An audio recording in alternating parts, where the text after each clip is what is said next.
Toss അക്കാഡമിയിലേക്ക് ഏവർക്കും സ്വാഗതം. അപ്പോ നമ്മള് സെറ്റ് പരീക്ഷ അല്ലെ, നമ്മുടെ സെറ്റ് പരീക്ഷ ഈ അടുത്തെത്തി കഴിഞ്ഞിരിക്കുന്നു.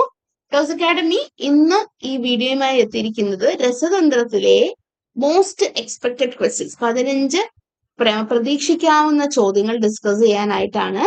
ഈ ജാനുവരി 2024 സെറ്റ് പരീക്ഷയിൽ നിങ്ങൾക്ക് പ്രിപ്പയർ ചെയ്യാൻ വേണ്ടി അതിന് സഹായിക്കുന്ന രീതിയിലുള്ള ഫ്രീ ഒരു ടെലഗ്രാം ഗ്രൂപ്പ് നമ്മൾ പ്രൊവൈഡ് ചെയ്യുന്നുണ്ട്. ടെലഗ്രാം ആപ്പ് വഴി ദിവസേന ചോദ്യങ്ങൾ, ഷോർട്ട് വീഡിയോസ്, യൂട്യൂബ് റിവിഷൻ ക്ലാസ്സുകളൊക്കെ അത് ത്രൂ പ്രൊവൈഡ് ചെയ്യുന്നുണ്ട്. ക്ലാസ്സുകൾ സൗജന്യമായിട്ടാണ്, ഒരു സൗജന്യ പരിശീലനമാണ് എക്സാമിനോടനുബന്ധിച്ച്.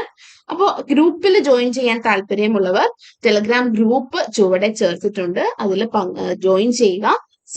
ക്വിസ് സീരീസിലും മറ്റും പങ്കെടുക്കുക. അപ്പൊ നമുക്കൊരു ഏകദേശം പ്രതീക്ഷിക്കാവുന്ന പുത്തൻ പാറ്റേൺ ഒക്കെ അനുസരിച്ച് പ്രതീക്ഷിക്കാവുന്ന ചോദ്യങ്ങൾ ഡിസ്കസ് ചെയ്ത് തുടങ്ങാം. ആദ്യത്തെ ചോദ്യം, in the iso electronic ions VO4 3- CrO4 2-, next MnO4 2-, അങ്ങനെ 3 സെറ്റ് ഓഫ് ഓക്സോ ആനയോൺസ് എന്ന് വേണമെങ്കിൽ തന്നെ പറയാം. അപ്പോൾ ഇത്തരത്തിലുള്ള കോമ്പൗണ്ട്സ് നമുക്ക് തന്നിട്ടുണ്ട്. അതിന് ഇന്റൻസ് ചാർജ് ട്രാൻസ്ഫർ ആണെന്നും പറഞ്ഞു. ആൻഡ് ഇൻകറക്റ്റ് സ്റ്റേറ്റ്മെന്റ് തന്നിരിക്കുന്നതിൽ ഇൻകറക്റ്റ് സ്റ്റേറ്റ്മെന്റ് കണ്ടുപിടിക്കാനായിട്ടാണ് ചോദ്യം. ആദ്യം തന്നെ ഞാൻ ഇതിന്റെ മെറ്റലുകളുടെ ഈ പറഞ്ഞ സെൻട്രൽ മെറ്റലിന്റെ ചാർജ് ഓക്സിഡേഷൻ സംഖ്യ ഒന്ന് കണ്ടുപിടിച്ചേക്കാം. VO4 3- വനേഡിയം ഈസ് ഇൻ ഏത് സ്റ്റേറ്റിലാണ്? +5 state. Chromium is in +6 state. MnO4 Mn is in +7 state. അപ്പൊ ആദ്യമേ തന്നെ നമ്മൾ ഓക്സിഡേഷൻ സംഖ്യ കണ്ടുപിടിക്കുന്നു. അപ്പോ ഇതിൽ ആദ്യത്തെ സ്റ്റേറ്റ്മെന്റ് തന്നെ charge on the metal nucleus ആണ് പറയുന്നത്. അത് ഇൻക്രീസസ് ഓർഡർ ആണ്. ഏറ്റവും കുറവ് വനേഡിയം കോംപ്ലക്സിന്, ശേഷം ക്രോമിയം, ശേഷം മാംഗനസ് എന്നാണ് പറയുന്നത്. കറക്റ്റ് ആണ്. വനേഡിയത്തിന് 5, ക്രോമിയത്തിന് 6, മാംഗനസിന് 7. കറക്റ്റ് ആണ്. രണ്ടാമത്തെ statement wavelength of transitions എന്നാണ് പറയുന്നത്. Okay, wave length of transition. അപ്പോൾ ഈ ഒരു കാര്യം പറയുന്നതിന് മുമ്പായിട്ട് കറക്റ്റ് ആണോ അല്ലയോ എന്ന് പറയുന്നതിന് മുമ്പായിട്ട് ഓർക്കുക, ഓക്സിഡേഷൻ സ്റ്റേറ്റ് കൂടുമ്പോൾ തന്നിരിക്കുന്ന കോമ്പൗണ്ടിലെ ഓക്സിഡേഷൻ സ്റ്റേറ്റ് കൂടുമ്പോൾ, ഇപ്പൊ ഏതൊരു മെറ്റലിന്റെയും ഓക്സിഡേഷൻ സ്റ്റേറ്റ് കൂടിയാൽ അപ്പൊ അവരുടെ ട്രാൻസിഷൻ നടക്കുന്ന ഓർബിറ്റലുകളുടെ തമ്മിലുള്ള എനർജി ഗ്യാപ്പ് വളരെ കുറവായിരിക്കും. ഓക്കെ, എനർജി ഗ്യാപ്പ് എന്തായിരിക്കും? വളരെ കുറവായിരിക്കും. ഇപ്പം ഒരു ഹയർ, ഇപ്പൊ ഇതിൽ ഏറ്റവും +7 ആണ്. അപ്പൊ മാംഗനസില് ട്രാൻസിഷൻ നടക്കേണ്ടത് O to Mn ആണ്. കാരണം ഇതെല്ലാം LMCT, ligand to metal charge transition കാണിക്കുന്നതാണ്. കാരണം ഇവിടെ എല്ലാം D0 സിസ്റ്റങ്ങളാണ്. അപ്പൊ ഡിയില്, അതായത് മെറ്റലിൽ ഇലക്ട്രോൺ ഇല്ല, അപ്പൊ മെറ്റൽ ടു ലിഗാൻഡ് നടക്കില്ല. ഇലക്ട്രോണാൽ റിച്ച് ആയ ഈ ഒരു ഓക്സിജനിൽ നിന്ന് വേണം ട്രാൻസ്ഫർ നടക്കാൻ. സോ O to Mn ആണ്. അപ്പൊ ഈ O to Mnന്റെ എനർജി ഗ്യാപ്പ് എന്ന് പറയുന്നത് വളരെ കുറവായിരിക്കും. ഇപ്പൊ ഏറ്റവും കുറവ് ആർക്കാണ്? ഇവിടെ ഏറ്റവും കൂടുതൽ ഓക്സിഡേഷൻ സ്റ്റേറ്റ് ഉള്ള മെറ്റലായ Mn-നാണ് എനർജി ഗ്യാപ്പ് വളരെ കുറവ്. അതിനുശേഷം Cr-നാണ് അടുത്തത്. അതിനുശേഷം ഏറ്റവും കൂടുതൽ എനർജി ഗ്യാപ്പ് വരുന്ന ആർക്കാ? വെനേഡിയത്തിനാണ്. അപ്പൊ എനർജി ഗ്യാപ്പ് കൂടുന്നത് എവിടെയാണ്? ഏറ്റവും കൂടുതൽ വെനേഡിയം സിസ്റ്റത്തിനാണ്. അപ്പൊ നമ്മളോട് ചോദിച്ചിരിക്കുന്നത് എന്താണ്? വേവ് ലെങ്ത് കൂടുതൽ ആർക്കാണെന്നുള്ളതാണ്. അപ്പോ OMn-ല് എനർജി കുറവ്, അപ്പോ കൂടുതൽ വേവ് ലെങ്ത് വേണം അല്ലെ? എനർജി ഗ്യാപ്പ് കുറവാണെങ്കിൽ E is inversely proportional to wavelength. അപ്പൊ എനർജി ഇവിടെ കുറവായതുകൊണ്ട് കൂടുതൽ വേവ് ലെങ്ത് വേണം. ഏറ്റവും കൂടുതൽ വേവ് ലെങ്ത് വേണ്ടത് Mn സിസ്റ്റത്തിനും ഏറ്റവും കുറവ് വനേഡിയത്തിനാണ്. അപ്പൊ രണ്ടാമത്തെ statement, wavelength of transition V Cr Mn. Yes, which wavelength ഏറ്റവും കുറവാണ് വേണ്ടത്, കാരണം ഇയാൾക്ക് എനർജി കൂടുതലാണ്. സോ കുറവ് ലാംഡയാണ്. ശേഷം Cr ആണ്, ശേഷം നെക്സ്റ്റ് MnO4 ആണ്. Correct answer. അടുത്തത്, charge transfer transitions are attributed to excitation of electron from ligand to metal. ഇവിടെ നമ്മൾ ഓൾറെഡി പറഞ്ഞു കഴിഞ്ഞു, ഈ ഓക്സോ ആനയോൺസില് എല്ലാം D0 സിസ്റ്റങ്ങളാണ്. അതുകൊണ്ട് തന്നെ ligand to metal charge transfer ആണ് നടക്കുന്നത്. LMCT അതും കറക്റ്റ് ആണ്. Next MnO4 - exhibits charge transfer shortest wavelength. അപ്പൊ ബിയും ഡിയും തമ്മിൽ എന്താണ് കോൺട്രഡിക്ഷൻ സംഭവിച്ചു. അപ്പൊ ഷോർട്ടസ്റ്റ് വേവ് ലെങ്ത് ആണോ? MnOയുടെ എനർജി ഗ്യാപ്പ് കുറവായതുകൊണ്ട് കൂടുതൽ വേവ് ലെങ്ത് വേണം. സോ MnO4 ഏറ്റവും ഹയസ്റ്റ് വേവ് ലെങ്ത് റിക്വയർ ചെയ്യുന്നത്. അതുകൊണ്ട് ഇൻകറക്റ്റ് സ്റ്റേറ്റ്മെന്റ് എന്ന് പറയുന്ന ഓപ്ഷൻ ഡി ആണ്. അപ്പൊ നമ്മൾ ഇതിൽ നിന്ന് എന്തോരം കാര്യങ്ങൾ പഠിച്ചു ഈ ഒരു ക്വസ്റ്റ്യനിൽ നിന്ന്. ഇത് നെറ്റിന് ചോദിച്ചിട്ടുള്ളതാണ്. ഇത്തരത്തിലുള്ള സ്റ്റേറ്റ്മെന്റ് തരത്തിലുള്ള ചോദ്യം നമുക്ക് എക്സാമിന് പ്രതീക്ഷിക്കാം. അടുത്ത question, the red beta diketo dienolate complex nickel diamagnetic. Nickel 2 diamagnetic എന്നാണ് പറയുന്നത്. ഈ റെഡ് കോംപ്ലക്സ് ബ്ലൂയിഷ് ആയി മാറി എപ്പോൾ? In presence of water or amine. Red beta ketoenolate ഒരു സ്ട്രോങ് ഫീൽഡ് ലിഗാൻഡ് ആണ്. അപ്പൊ അയാളുടെ പ്രസൻസിൽ അവര് ഡയാമാഗ്നറ്റിക് ആണ്. ശേഷം വെള്ളോ അമീനും വന്നപ്പോഴത്തേക്ക് അവര് പാരാമാഗ്നറ്റിക് ആയി. അങ്ങനെയാണെങ്കിൽ ഏത് സ്ട്രക്ചർ ആണ് ഇപ്പോൾ ഉണ്ടായിരിക്കുന്നത്? പാരാമാഗ്നറ്റിക്. ഓർക്കുക, നിക്കൽ 2+ ഡയാമാഗ്നറ്റിക്. നിക്കൽ 2+ എന്ന് പറയുന്നത് D8 സിസ്റ്റം ആണ്. D8ന്റെ സ്ക്വയർ പ്ലനാർ കോംപ്ലക്സുകൾ, D8ല് ഏറ്റവും സാധ്യത കൂടുതലുള്ളത് സ്ട്രോങ് ഫീൽഡ് ലിഗാൻഡിനോടൊപ്പം സ്ക്വയർ പ്ലനാർ കോംപ്ലക്സ് ഫോം ചെയ്യും. അവര് ഡയാമാഗ്നറ്റിക് ആയിരിക്കും.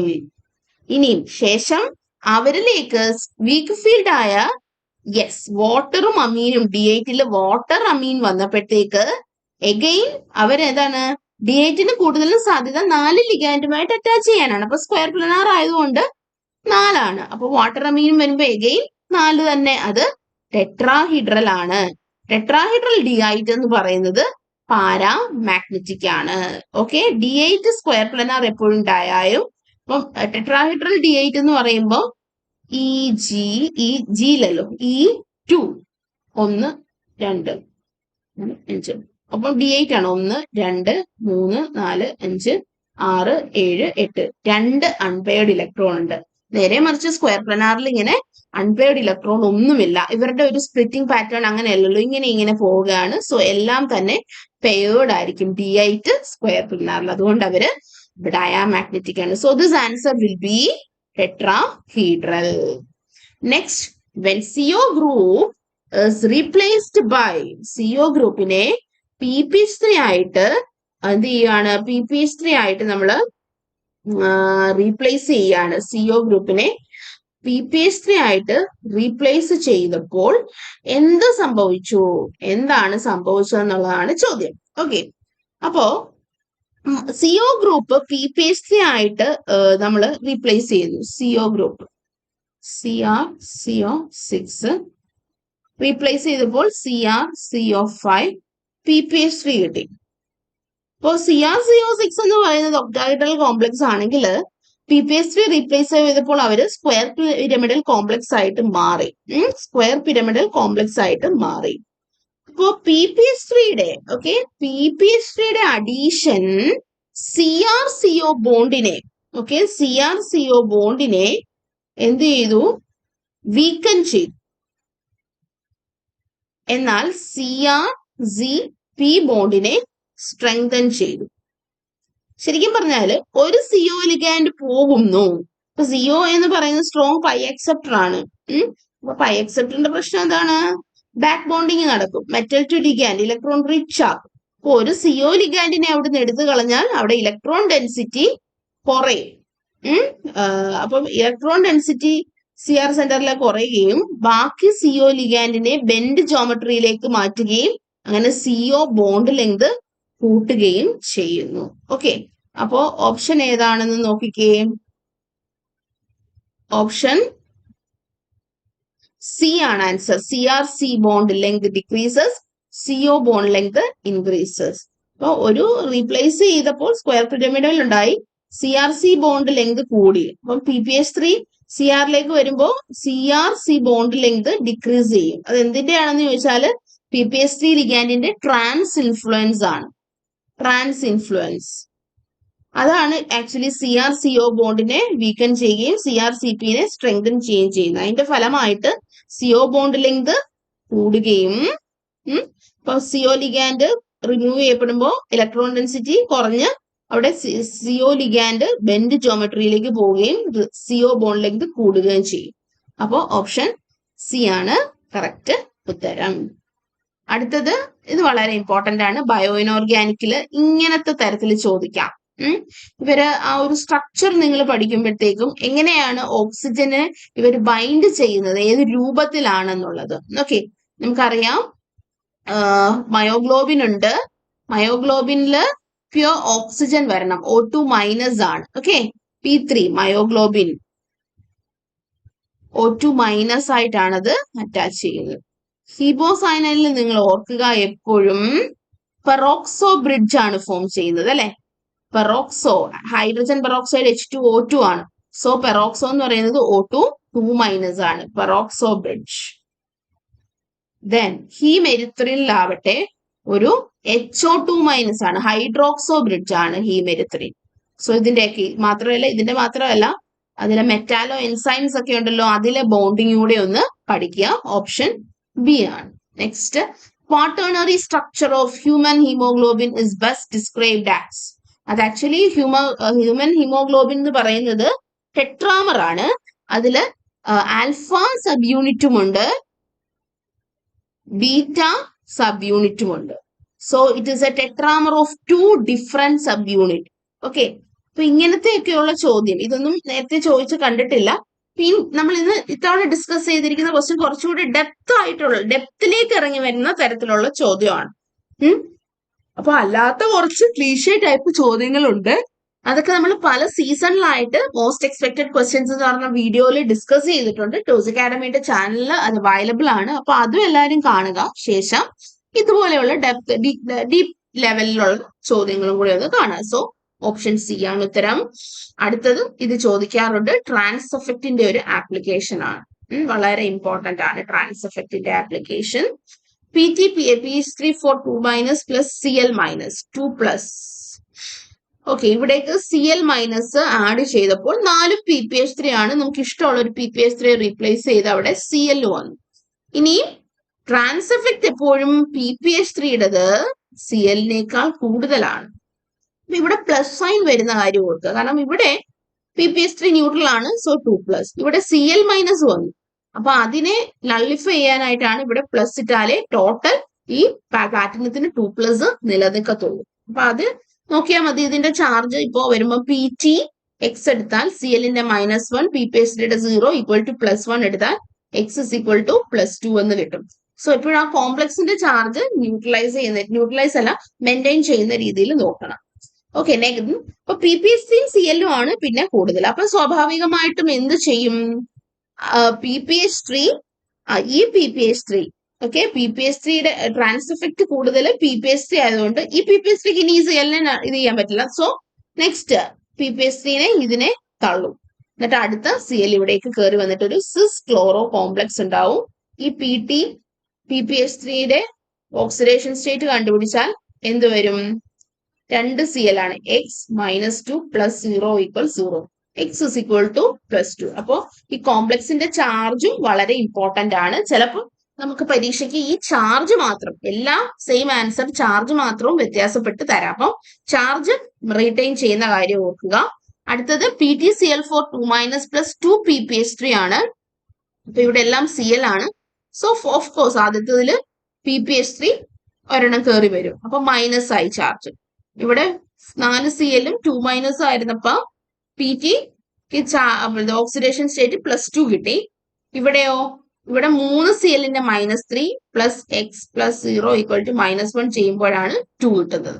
അതനുസരിച്ച് അറേഞ്ച് ചെയ്യുന്നു. ദെൻ നമ്മൾ ഓൾറെഡി പറഞ്ഞു PPH3യുടെ ട്രാൻസ് എഫക്റ്റ് ആണ് കൂടുതൽ.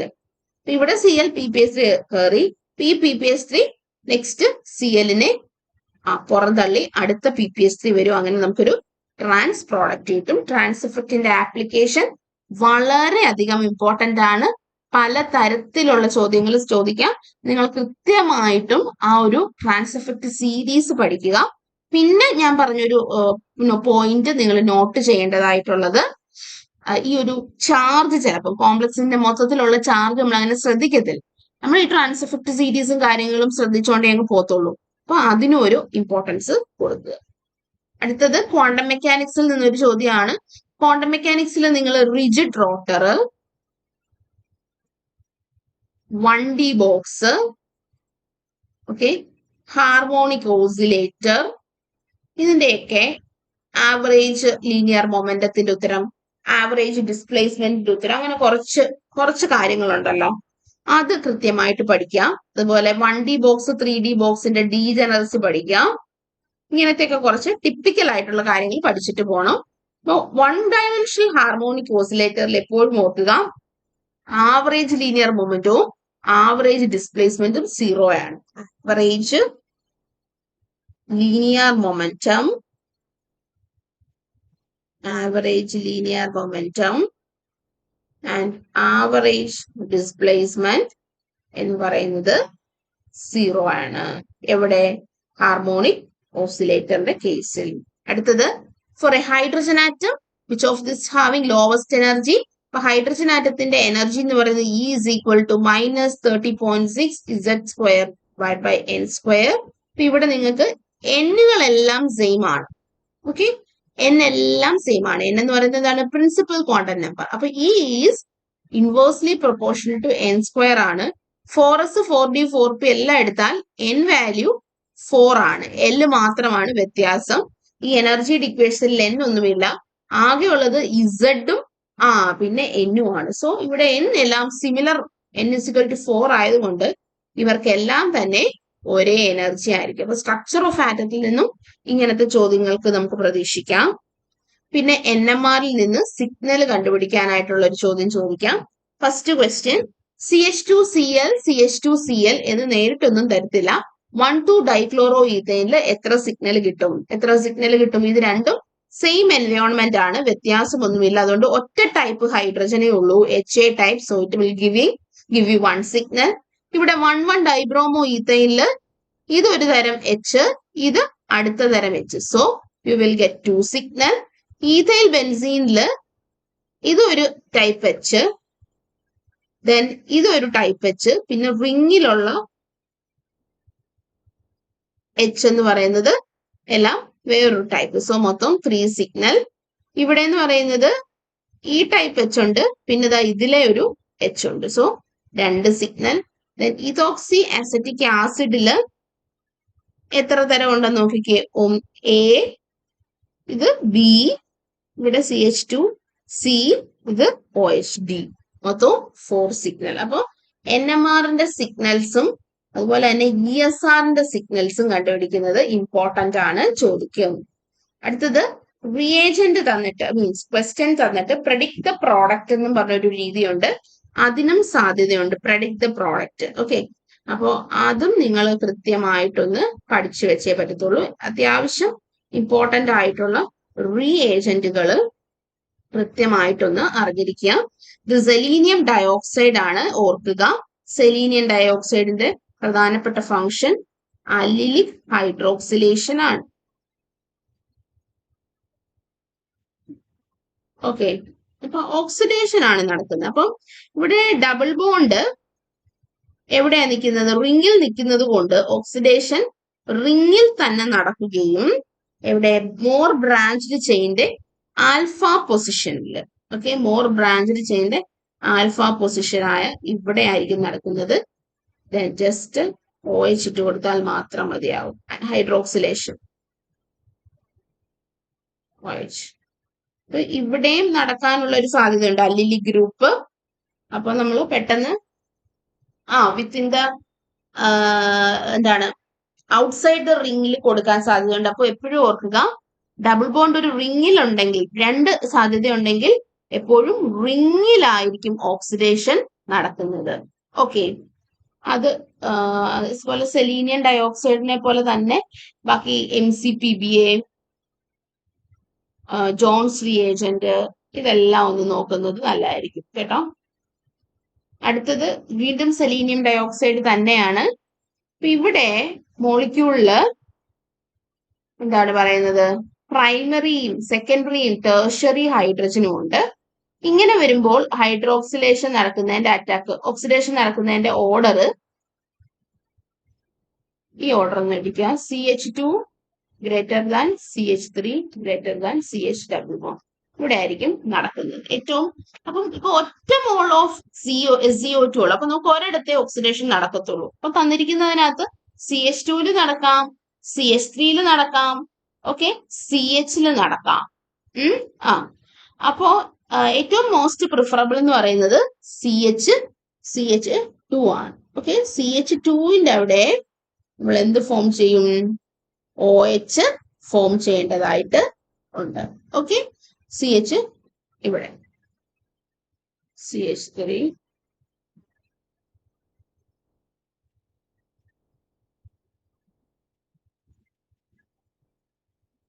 H2 വാലൻസി അറിയാലോ.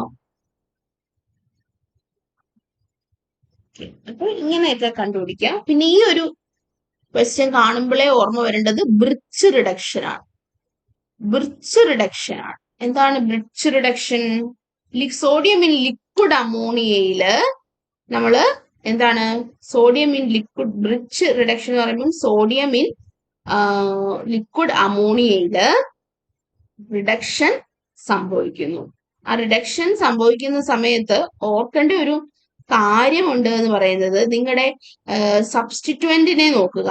അത് ഇലക്ട്രോൺ ഡൊണേറ്റിംഗ് ആണോ ഇലക്ട്രോൺ വിഡ്രോയിങ് ആണോ എന്ന് നോക്കുക. ഓക്കെ, ഇലക്ട്രോൺ ഡൊണേറ്റിംഗ് ആണോ ഇലക്ട്രോൺ വിഡ്രോയിങ് ആണോ എന്ന് നോക്കിയാൽ നമുക്ക് പെട്ടെന്ന് തന്നെ ഉത്തരം കണ്ടെത്താനായിട്ട് സാധിക്കും. അപ്പം 1,4 അൺകോൺജുഗേറ്റഡ് സൈക്ലോഹെക്സാഡൈൻ കോമ്പൗണ്ടിലേക്ക് മാറുന്നു. ബ്രിഡ്ജ് റിഡക്ഷനിൽ എന്താ സംഭവിക്കുന്നത്? ഇത് കണ്ടോ, 1,4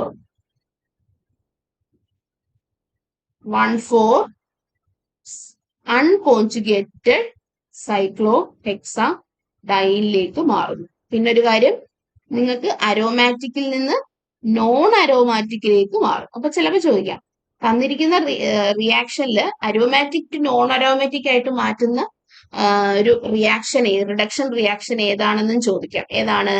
ബ്രിഡ്ജ് റിഡക്ഷൻ ആണ്.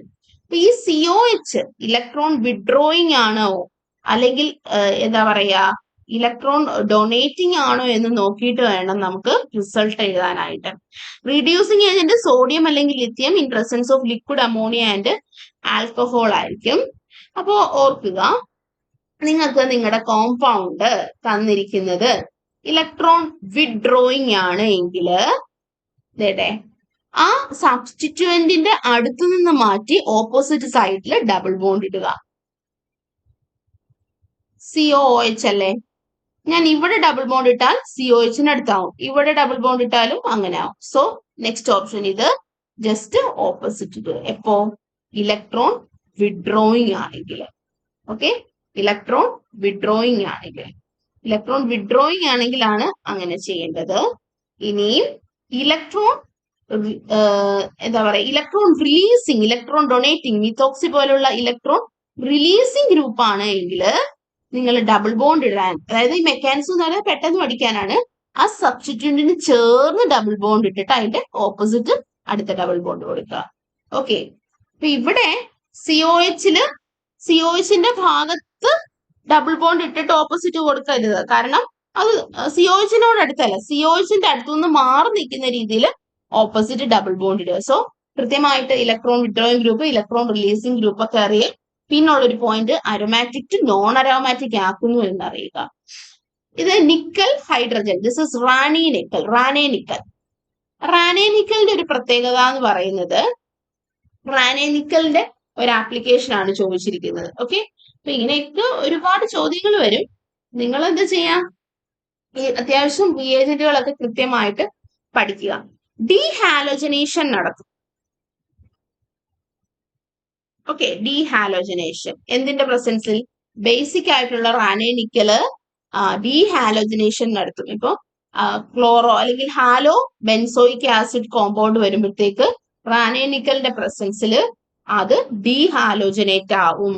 അപ്പൊ ചിലപ്പോ ഇത് റിയാക്ടന്റും പ്രോഡക്റ്റും തന്നിട്ട് റിയേജന്റ് ചോദിക്കാൻ സാധ്യതയുണ്ട്. ഓക്കെ, അടുത്തത് ആദ്യമേ നമ്മൾ ഡീഹാലോജനേഷൻ പഠിച്ചു റാണേ നിക്കലിന്റെ. അടുത്തൊരു റിയാക്ഷൻ എന്ന് പറയുന്നത് ഡീസൾഫറേഷൻ.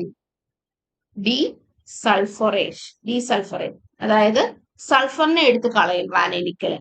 അപ്പൊ ഈ സൾഫറിന് ഇതിപ്പം 1 2 3 4 അല്ലെ? ഇപ്പൊ എന്തായി സംഭവിച്ചു? CH3 CH2 CH2 CH3. അപ്പൊ ഇങ്ങനത്തെയൊക്കെ ഒരുപാട് ചോദ്യങ്ങൾ ഇപ്പം നമുക്ക് കൂടുതലും ഇതുപോലെയുള്ള ചോദ്യങ്ങൾ നമ്മളിപ്പോ ഡിസ്കസ് ചെയ്ത കുറച്ച് ഡെപ്ത് ലെവലിലുള്ള ചോദ്യങ്ങളാണ്. അപ്പൊ ഇങ്ങനത്തെയൊക്കെ ചോദ്യങ്ങൾ നമുക്ക് പ്രതീക്ഷിക്കാവുന്നതാണ്. ഓക്കെ, ഡീസൾഫറേഷൻ നടത്തി. അപ്പോ നിങ്ങൾ ഒരു എക്സാമ്പിളൂടെ ഞാൻ കാണിച്ചു തരാം.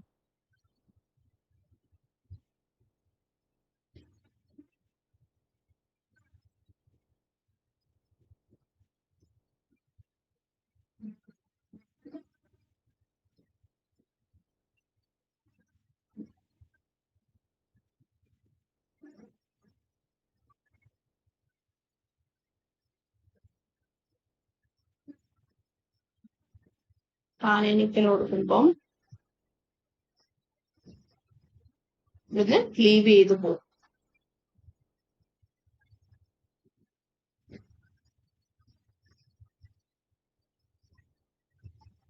ഓക്കെ, അപ്പോൾ ഇത്തരത്തിലുള്ള പ്രോബ്ലംസ് ഒക്കെ വളരെ ഇമ്പോർട്ടന്റ് ആണ്.